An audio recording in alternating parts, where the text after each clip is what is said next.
Story. അത് കഴിഞ്ഞിട്ട് ആരോഗ്യനിലയിൽ പുരോഗതി, കണ്ണു തുറന്നു ഉമാ തോമസ്. അതാണ് അടുത്ത സ്റ്റോറി. നമ്മളെല്ലാവരും പ്രാർത്ഥനയോടെ കാത്തിരിക്കുകയാണ് ഉമാ തോമസ് എത്രയും പെട്ടെന്ന് സാധാരണ ജീവിതത്തിലേക്ക് തിരിച്ചു വരട്ടെ എന്ന്. പക്ഷേ അവരുടെ സ്ഥിതി അത്രമാത്രം ഒരു സുഖകരമല്ല. അവർ കണ്ണു തുറന്നു, പുഞ്ചിരിച്ചു, മകനോട് പ്രതികരിച്ചു, മകന്റെ വിളി അവർ കേട്ട രീതിയിൽ പ്രതികരിച്ചു തുടങ്ങിയ കാര്യങ്ങളൊക്കെയാണ് വാർത്തയിൽ പറയുന്നത്. എങ്കിൽ കൂടി അവരുടെ തലച്ചോറിനെ ക്ഷതം അത്ര പെട്ടെന്ന് മാറുമെന്ന് നമുക്ക് പ്രതീക്ഷിക്കാവുന്നതല്ല. ശ്വാസകോശത്തിനും തകരാറുണ്ട്. അങ്ങനെ അവരുടെ ആരോഗ്യനില ഒരു ഗുരുതരമായ അവസ്ഥയിൽ തന്നെയാണ് തുടരുന്നത്. എങ്കിലും കൂടുതൽ മോശമായ അവസ്ഥയിലേക്ക് പോയിട്ടില്ല എന്നത് വളരെ പ്രതീക്ഷ ജനിപ്പിക്കുന്ന കാര്യം തന്നെയാണ്. അപ്പൊ സംഭവത്തിൽ ഒരാൾ കൂടി അറസ്റ്റിൽ, നടത്തിപ്പുകാരുടെ കീഴടങ്ങാൻ ഹൈക്കോടതി. അവിടെ ഈ മൃദംഗ വിഷ്യൻ അങ്ങനെ പറയുന്ന ഒരു തട്ടിപ്പ് കമ്പനി നടത്തിയ നമ്മുടെ സിനിമാ താരം ദിവ്യ ഉണ്ണിയെ മുന്നിൽ നിർത്തിക്കൊണ്ട് 12,000-ഓളം നർത്തകിമാരെ എന്ന് പറഞ്ഞാൽ നൃത്തം പഠിക്കുന്ന കുട്ടികളെ, 12,000-ഓളം നൃത്തം പഠിക്കുന്ന കുട്ടികളെ മുഴുവൻ അപഹാസ്യരാക്കി, അവരെ പറ്റിച്ച് അവരിൽ നിന്ന് ആയിരക്കണക്കിന് രൂപ, ചിലരിൽ നിന്ന് 3,500 രൂപ, ചിലരിൽ നിന്ന് 6,700 രൂപ, ചിലരിൽ നിന്ന് 10,000, 15,000 രൂപ വാങ്ങിയ കേസുകളൊക്കെ പറയുന്നുണ്ട്. ഇവരെ നൃത്തം പഠിപ്പിക്കാൻ വേണ്ടിയിട്ട്, മേക്കപ്പ് ചെയ്യാൻ വേണ്ടിയിട്ട്, സാരി വാങ്ങാൻ വേണ്ടിയിട്ട്. അതിന്റെ ഇടക്കാണ് നമ്മുടെ കല്യാൺ സിൽക്സ് പറഞ്ഞത്, ഞങ്ങൾ 12,500 സാരികൾ ഇവർക്ക് വേണ്ടി കൊടുത്തിരുന്നു. 390 രൂപയാണ് ഒരു സാരിക്ക് വാങ്ങിയെന്നാണ് പറയുന്നത്. 390 രൂപ വാങ്ങിയിട്ടാണ് ഞങ്ങൾ 12,500 സാരികൾ ഇവർക്ക് കൊടുത്തത്. ആ 390 രൂപയുടെ സാരിയാണ് പല നൃത്ത അധ്യാപികമാരും കുട്ടികളിൽ നിന്ന് ഇതിന് 1,600 രൂപ, 3,500 രൂപ, 5,000 രൂപ എന്നൊക്കെ പറഞ്ഞുകൊണ്ട്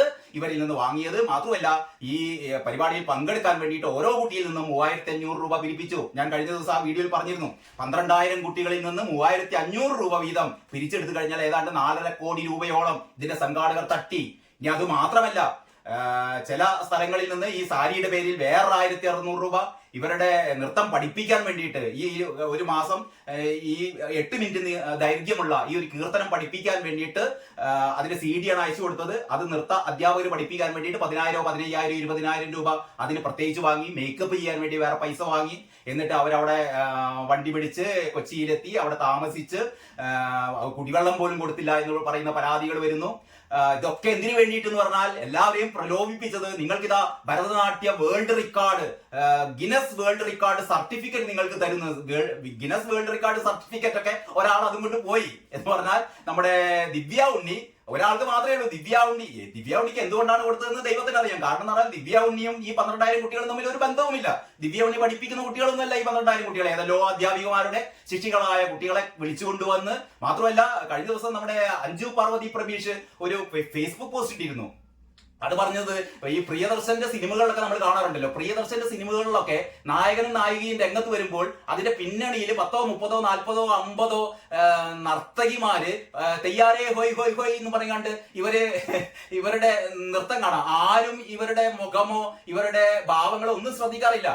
ഇപ്പം നമ്മുടെ മോഹൻലാലും ശോഭനയും രംഗത്ത് വരുമ്പോൾ അതിന്റെ പിന്നില് ഒരു 500 സ്ത്രീകള് ഇങ്ങനെ തുള്ളിക്കളിക്കുന്നത് കാണാം. അവരെ നമ്മുടെ പശ്ചാത്തലത്തിൽ ഫെയ്ഡായ ആ ഭാഗത്ത് അവരുടെ ഇതിനൊരു ചന്തം കൂട്ടാൻ വേണ്ടിയിട്ട് ആ ഒരു എന്താ പറയാ, ആ ഒരു വിഷൻ ഒന്ന്, അതിനൊരു പ്രത്യേക വൈബ് കിട്ടാൻ വേണ്ടിയിട്ട് പശ്ചാത്തലത്തിൽ ഇങ്ങനെ കുറെ എക്സ്ട്രാ നടിമാരെ കൊണ്ട് ചാടിപ്പിക്കാറുണ്ട്. അതേപോലെയാണ് ദിവ്യ ഉണ്ണിക്ക് ഒരു ഹൈപ്പ് കിട്ടാൻ വേണ്ടിയിട്ട്, ദിവ്യ ഉണ്ണിക്ക് ഒരു അവാർഡ് കിട്ടാൻ വേണ്ടിയിട്ട് ദിവ്യ ഉണ്ണി 12,000 കുട്ടികളെ നാണം കെടുത്തിയത്. അതൊരു ഭാഗത്ത് കിടക്കുന്നു. അപ്പോഴാണ് നമ്മുടെ ഉമാ തോമസിന് ഇങ്ങനെ ഒരു അപകടം പറ്റിയത്. ഏതായാലും ഉമാ തോമസ് സാധാരണ ജീവിതത്തിലേക്ക് തിരിച്ചു വരട്ടെ എന്ന് നമുക്ക് ഒരിക്കൽ കൂടി പ്രാർത്ഥിച്ചുകൊണ്ട് നമുക്ക് അടുത്ത വാർത്ത. 9 പൈസ ഇന്ധന സർചാർജ് തുടരും, പുതുവർഷത്തിലും സർചാർജ് ഷോക്ക്.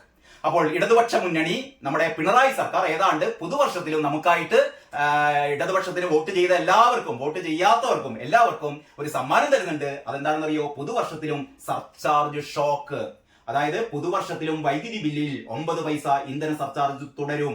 2024 ഏപ്രിൽ മുതൽ സെപ്റ്റംബർ വരെ വൈദ്യുതി വാങ്ങിയ ചെലവിൽ KSEBക്ക് അധികം ചെലവായ 54.44 കോടി രൂപയുടെ ബാക്കി തിരിച്ചുപിടിക്കുന്നതിന്റെ ഭാഗമായി നൽകിയ അപേക്ഷയിലാണ് വൈദ്യുതി റെഗുലേറ്ററി കമ്മീഷന്റെ ഈ തീരുമാനം. ഇതിനു പുറമെ KSEB സ്വന്തം നിലയിൽ ഈടാക്കുന്ന 10 പൈസ കൂടി ചേരുമ്പോൾ ആകെ സർചാർജ് 19 പൈസയാകും. അപ്പോൾ ഈ വർഷം മുതൽ 19 പൈസ, യൂണിറ്റിന് 19 പൈസ സർചാർജ് എന്ന രീതിയിൽ നമുക്ക് വൈദ്യുതി ചാർജ് അധികമായി നൽകേണ്ടി വരും. ഏതായാലും പിണറായി സർക്കാരിനും പിണറായി സർക്കാരിനെ ജയ് വിളിക്കുന്ന, അല്ല ജയ് അല്ല, പിണറായി സർക്കാരിന് ഇൻകുലാബ് വിളിക്കുന്ന എല്ലാവർക്കും പുതുവർഷ ആശംസകൾ. നിങ്ങളുടെ പിണറായി സർക്കാർ എന്ത് ചെയ്തിരിക്കുന്നു? എല്ലാവർക്കും ഇതാ സർചാർജ് കൂട്ടിയിരിക്കുന്നു. അങ്ങനെ വീണ്ടും വീണ്ടും വീണ്ടും വോട്ട് ചെയ്തവരെ കൊള്ളയടിച്ച് ഞാൻ ഈ പുതുവർഷ ദിനത്തിലും വലിയ രീതിയിലുള്ള കുറ്റപ്പെടുത്തലുകൾ നടത്തുന്നില്ല. തൽക്കാലം ഇവിടെ വെച്ച് അത് സ്റ്റോപ്പ് ചെയ്യാണ്. ഏതായാലും മറ്റൊരു വാർത്തയിലേക്ക്. സന്തോഷ് ട്രോഫി ബംഗാളിന് കിരീടം എന്ന് പറയുന്ന വാർത്ത, മന്നൻ ജയന്തി ആഘോഷം ഇന്നു മുതൽ. ഇത്രയൊക്കെയാണ് മലയാള മനോരമയുടെ ഒന്നാം പേജ്. ഇനി ഉള്ളിലെ പേജിലേക്ക് പെട്ടെന്ന് നമുക്ക് പോയി വരാം. കൺമുന്നിൽ ജനം, അവരുടെ ജീവിതം, അതാണ് 2025 സമ്പദ് വ്യവസ്ഥയുടെ സ്വപ്നങ്ങൾ എന്ന് പറഞ്ഞിട്ട് ബിസിനസ് പേജ് അങ്ങനെയാണ്. പ്രതീക്ഷാ നിർഭരം പുതുവർഷം സമ്പദ് വ്യവസ്ഥയുടെ സ്വപ്നങ്ങൾ 2025 സമ്പദ് വ്യവസ്ഥയുടെ സ്വപ്നങ്ങൾ എന്താണെന്ന് ബിസിനസ് പേജിൽ പറയുന്നു. മൂന്നാം പേജിൽ പറയുന്നത് കൺമുന്നിൽ ജനം, അവരുടെ ജീവിതം എന്ന് പറഞ്ഞാൽ കോഴിക്കോട് ജില്ലയിലെ 13 നിയമസഭാ മണ്ഡലങ്ങളിലെ 13 MLA-മാർ 2025 എന്തൊക്കെയാണ് ചെയ്യാൻ പോകുന്നത് ഇതാണ് പറയുന്നത്. മലയാള മനോരമയുടെ ഒരു പ്രൊഫഷണലിസം എന്ന് പറയുന്നതാണ്.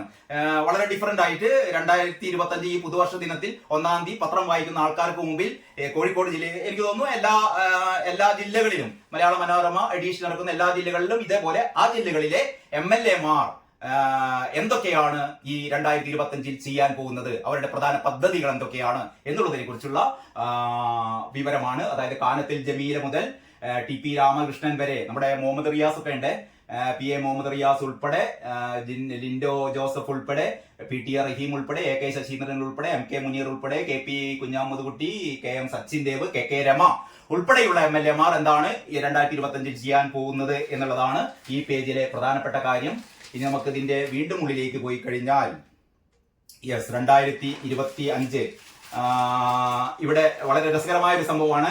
MMPedia എന്ന് പറഞ്ഞിട്ടുള്ള ഒരു പങ്ക്തി, അതിൽ കാണുന്നത് സംഭവ വിവരം ചരിത്രത്തിലെ പുതുവത്സര ദിനം. അതായത് ജനുവരി 1 മുൻ വർഷങ്ങളിൽ, വ്യത്യസ്ത വർഷങ്ങളിലെ ജനുവരി 1 സംഭവിച്ച പ്രധാനപ്പെട്ട കാര്യങ്ങൾ, എക്സ്റേ മുതൽ ഇന്റർനെറ്റ് വരെ കണ്ടെത്തിയത് ജനുവരി 1. അങ്ങനെ ജനുവരി 1 പ്രാധാന്യങ്ങൾ, ഓരോ വർഷത്തെയും ജനുവരി 1 പ്രാധാന്യങ്ങൾ MMPedia എന്ന് പറയുന്ന ഒരു പ്രത്യേക സെഗ്മെന്റിൽ കൊടുത്തിരിക്കുന്നു.